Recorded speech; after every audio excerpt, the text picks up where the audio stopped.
Ni Dr. Ridwanti, apa cerita ni doktor? Bulan-bulan puasa, hari pertama bulan puasa ni dah fitnah orang ni, apa cerita ni? Bila masa pula Datuk Seri Anwar sebut buatlah banyak mana pun kuil. Bila masa pula Datuk Seri sebut macam tu? Datuk Seri Anwar sebut buatlah kuil mana pun. Cuba kau dengar ucapan ni dulu. Mayanglah sebanyak mana dia nak pun. Buatlah kuil mana pun. Buatlah kuil mana pun. Buatlah kuil mana pun. Tapi ikut peraturan dah.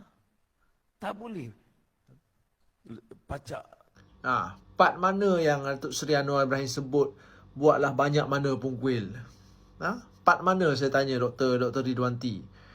Apa punya perangai doktor? Doktor dah buat posting macam tu. Doktor memanggil kecaman, maki hamun netizen, rakyat baca posting doktor, rakyat maki Anwar Ibrahim. Doktor tak kesian ke dekat Perdana Menteri ni? Kan? Tak baik doktor buat kerja macam ni.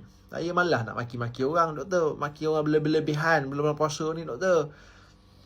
Kan? Apa benda punya perangai lah doktor. Kalau betul Datuk Seri Anwar memang dia sebut buatlah banyak mana pun kuil, lain cerita. Sekarang ni Datuk Seri Anwar tak sebut macam tu. Apa doktor? Perangai apa ni?